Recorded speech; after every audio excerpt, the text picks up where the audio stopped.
বাড়ি থেকে গৃহবধূর ঝুলন্ত মৃতদেহ উদ্ধার। মৃতদেহ নিয়ে যাওয়া হয় হাসপাতালে। তারপরে হাসপাতালে জমায়েত হয় মৃতের বাপের বাড়ির লোকজনেরা। হাসপাতালে তুমুল উত্তেজনার পরিস্থিতি দেখা দেয়।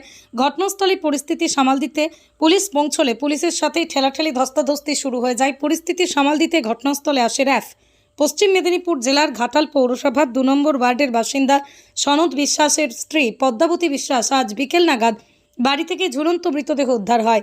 তারপরে মৃত শিশুর বাড়ির লোকজনেরা তাকে নিয়ে আসে ঘাটাল মহকুমা হাসপাতালে। মেয়ের এই ধরনের পরিস্থিতি জানতে পেরে চন্দ্রকোনা ক্ষীরপাই থেকে ঘাটাল হাসপাতালে পৌঁছে যায় মৃত মহিলার বাপের বাড়ির লোকজনরা। অভিযোগ, তাদের মেয়েকে খুন করা হয়েছে। হাসপাতালে ইমার্জেন্সি বিভাগের সামনে তুমুল উত্তেজনা পরিস্থিতি দেখা দিতে ঘটনাস্থলে আসে ঘাটাল থানার পুলিশ। আর তখনই পুলিশের সাথেই শুরু হয় ধস্তাধস্তি। পরিস্থিতি সামাল দিতে এই মুহূর্তে ঘটনাস্থলে পৌঁছেছে ঘাটাল থানার বিশাল পুলিশ বাহিনী ও র্যাফ।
এখন মোটামুটি আমরা কী করে বুঝবো, এখন চড়িয়ে মেরে দেওয়ার ঘটনা, মানে শাশুড়ি না আপনারা মনে করছেন? হ্যাঁ আপনারা মনে করছেন? হ্যাঁ এই জায়গা আছে, কারা কারা গালে দাগ আছে।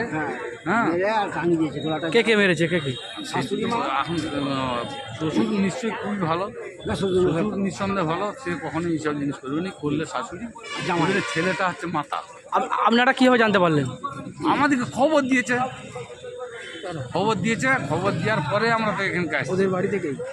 ওদের বাড়ি থেকে কি সেটা আমি ঠিক বলতে পারি। কি চাইছেন আপনারা এখন? কি চাইছেন?